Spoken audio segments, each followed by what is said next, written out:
May tanong sa akin, pag nagkaso na po ba na small claims, hindi na po ba makakakuha ng NBI clearance? Alright, napakagandang mensahe po nito.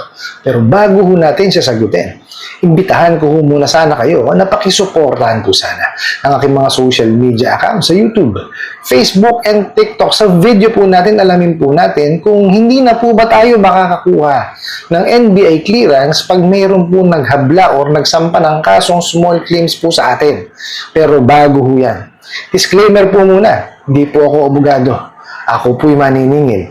Lahat po na sinasabi natin sa ating mga video is based on my experience at syempre po sa ating pong pagsasaliksik at pagtatanong sa mga kaibigan po nating abogado. At isa pa po, hindi ko po kinukonsente ang hindi pagbabayad ng utang dahil ang utang ay responsibilidad at obligasyon na dapat po natin bayaran. Ang hindi po ako pabor ay dun sa maling pamamaraan pa utang at maling pamamaraan ng paniningil. Sagutin po natin yung pinadala niya pong mensahe. Sabi niyo nga is, pang nagkaso na po ba na small claims, hindi na po ba makakakuha ng NBI clearance? Okay, bago natin sagutin directly yung tanong na yun, alamin po muna natin para saan po ba yung NBI clearance? Saan po ba gamit yun? Kasi po, marami po nagtatanong sa atin yan.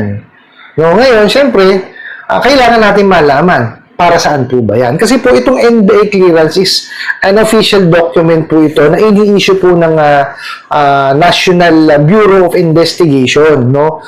At to confirm na wala pong nakapending or walang existing or convicted na national na krimen nationwide. Okay? So ito ho kasi nag-act ito as kumbaga primary na source ng background investigation, especially used po sa sa employment, application po ng visa, Tsaka for example, kung pag-aano kayo, meron kayong transaction po sa government. So doon po gamit yung NBI clearance. And even po, PNP clearance, ganun din po. Now, ito kasing mga bubok at abusadong online lending apps, well, yan po ang laging panakot. Di po ba na hindi ka na makakakuha ng NBI clearance, ng police clearance, may epekto sa pag-ibig, may epekto sa SSS, tsaka sa PhilHealth, which is napakalaking kalokohan po. Okay? Bakit? Kasi ganito po yan. Ang utang po, nakasaad po yan sa ating konstitusyon, is, ano po yan, usaping sibil. Okay, sabi nga po sa ating konstitusyon, wala pong nakukulong, kung hindi pa lamang po nababayaran yung utang. Okay, so, kung sakali man na may ganun nangyari, mayroon po tayong hindi nabayarang utang, usaping sibil po yan. Pero, kailangan po gawin po muna nung kabilang partido o yung nagpautang, yung lahat ng pamamaraan po, doon sa kanilang paniningil, pero sa tamang pamamaraan po kailangan po sinusunod nila yung nakasaad po doon sa prohibition on unfair debt collection practices. Kasi po, doon sa prohibition on unfair debt collection practices, nakasaad na po doon kung alin po yung mga bawal. Nakita niyo po napaka-spoiled na po natin. Inilista na po ng SEC kung alin po yung bawal. Pero itong mga bugok at abusadong online lending apps, hindi pa rin sinusunod. Diba? Kung alin po yung nakalista na bawal, yun po ang sinusunod. Mga siraulo, di po ba? Gaya na lamang po ng pag-contact po sa inyo ng 10 oras ng gabi o sa alanganing oras. Okay, nakasaad po doon na bawal po, na kumontak or mamingil, ng bago mag alas 6 ng umaga at hindi po lalagpas ng alas 10 ng gabi. Ano po yung ginagawa ng mga bugok at abusadong online lending apps? Di po ba?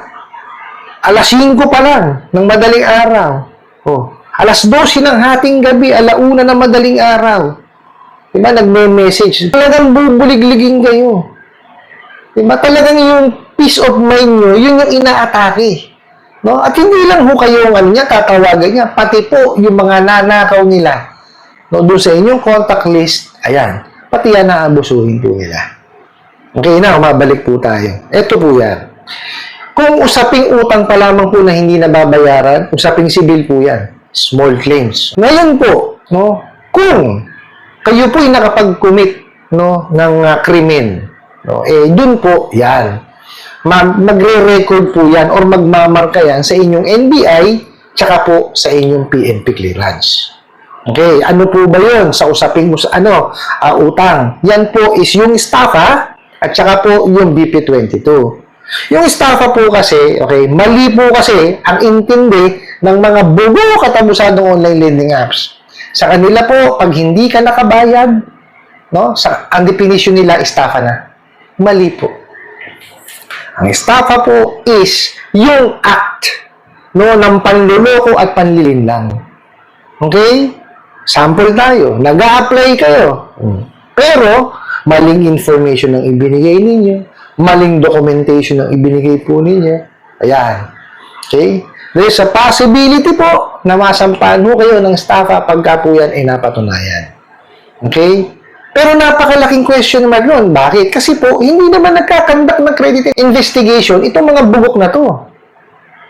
Diba? Kasi maiiwasan naman po yun kung talagang ginagawa po yung tamang pamamaraan ng pagpapautang.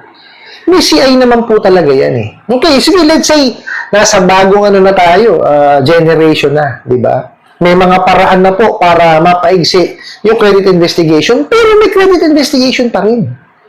Hindi ho dapat nawawala yun. Sila po hindi. No? Hindi ba nga ho kayo tapos, no, mag-fill out dun sa kanilang application form? Aba, nagpapadala na ng pera yung mga bugok na yan. Ganun ho yan, kawawalang yan. Hindi mo na nila alamin kung may kakayanan, no, yung nanghihiram sa kanila.